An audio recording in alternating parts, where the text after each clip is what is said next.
Pernah nggak sih kita membayangkan seorang anak kecil ditinggal orang tuanya di daycare setiap hari, setiap pagi, dengan harapan satu hal yang sangat sederhana, anaknya aman saat orang tuanya bekerja. Tapi bagaimana kalau tempat yang seharusnya jadi ruang aman itu justru menjadi tempat anak mengalami kondisi yang tidak menyenangkan? Belakangan ini kita sering mendengar berbagai hal yang terjadi di daycare. Dan yang paling menyakitkan bukan perihal luka, tapi tentang kepercayaan anak yang perlahan luntur pada orang dewasa di sekitarnya. Kita bayangkan nih, anak berusia 3 tahun yang setiap pagi dia harus menangis saat akan diantar ke tempat daycare. Awalnya orang tua berpikir, oh ini anak kita masih adaptasi, gak apa-apa, kita coba lagi di hari selanjutnya. Tapi lama-lama tangis itu berubah, bukan sekedar tidak mau ditinggal, tapi muncul reaksi takut, reaksi dia tidak mau. Sampai suatu hari, orang tua melihat ada memar kecil di lengannya. Ketika ditanya, anak hanya diam. Atau mungkin ketika dia menjawab, belum bisa menjawab dengan detil, utuh, dan penuh sesuai dengan pertanyaan dari orang dewasa. Karena dia bahkan belum mampu menjelaskan apa yang dia alami saat itu. Dan disinilah letak masalahnya.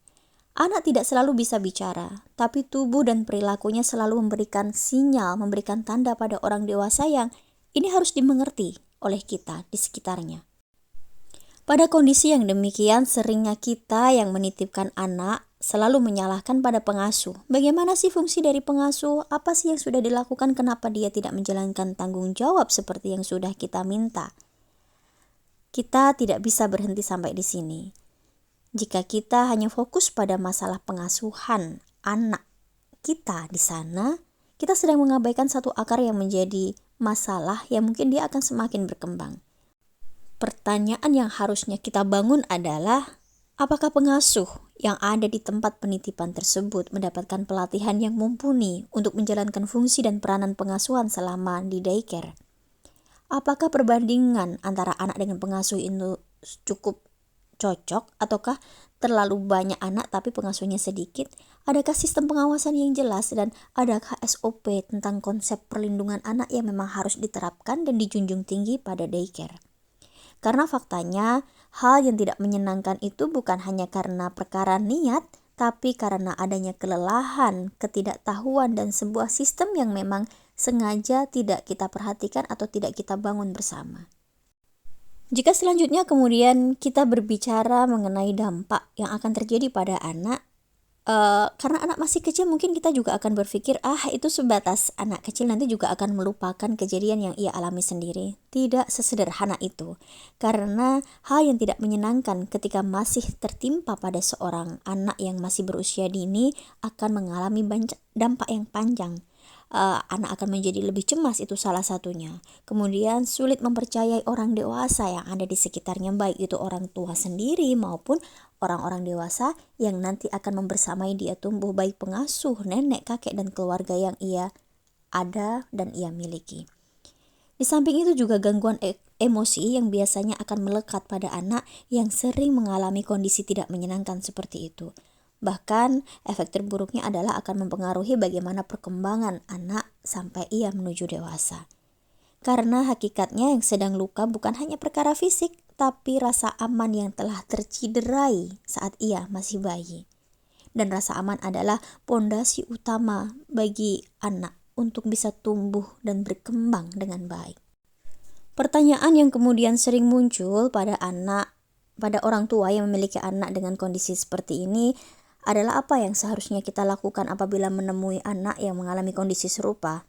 Perhatikan misalnya perubahan perilaku yang terjadi pada anak, seperti tiba-tiba dia takut diantarkan ke daycare, lebih pendiam, atau justru lebih agresif ketika di rumah, ketika kita dijemput dan pulang ke rumah kita.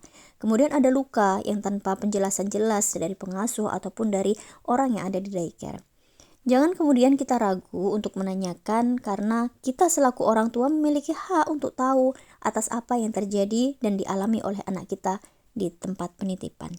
Dan kalau ada indikasi kekerasan, pertama yang harus kita lakukan adalah amankan anak terlebih dahulu. Emosi kita silakan rilis emosi, lampiaskan emosi, tapi saat melampiaskan itu pastikan kondisi anak kita berada pada kondisi yang stabil, kondisi yang aman dan tidak terlibat dalam huru-hara kita ketika emosi, ketika marah dan meledak-meledaknya. Dan kemudian dokumentasikan bukti. Apabila ada memar di bagian mana, dokumentasikan. Itu akan menjadi bukti-bukti penunjang apabila kita akan melakukan tindakan dan upaya lebih lanjut seperti pelaporan dan untuk data pendukung ya. Dan selanjutnya adalah laporkan ke pihak yang berwenang. Bagaimanapun keadilan akan kita prioritaskan, dan selanjutnya adalah mencari pendamping termasuk psikolog jika memang dirasakan perlu, ataupun pekerja sosial untuk melakukan pendampingan selama proses hukum dan membantu anak untuk kembali pulih apabila ia mengalami kondisi khusus yang memang harus segera diselesaikan. Mengacu pada banyak kejadian yang kita temukan di akhir-akhir ini, banyak pesan yang kemudian bisa kita sampaikan kepada daycare ataupun kepada masyarakat setempat, khususnya untuk daycare. Menjaga anak bukan sekedar pekerjaan, tapi ini adalah bentuk tanggung jawab kita akan asas kemanusiaan. Anak bukan suatu objek yang diatur, tapi sebuah individu unik, individu secara utuh yang memang harus kita hargai dan kita jaga. Terlepas dari itu adalah anak titipan, bukan anak kita sendiri. Dan untuk masyarakat secara umum, secara lebih luas, apabila kita menemukan kondisi serupa, jangan berhenti di kita. Jangan diam dan jangan menormalisasi kekerasan dengan alasan mendidik.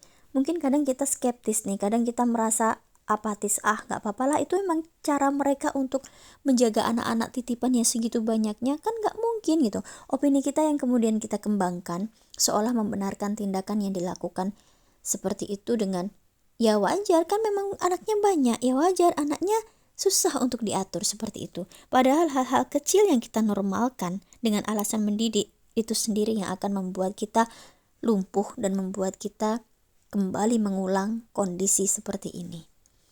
Selanjutnya, satu pesan, satu statement, setiap anak berhak tumbuh dalam rasa aman, tanpa rasa takut, tanpa adanya rasa yang tidak menyenangkan yang harus mereka alami.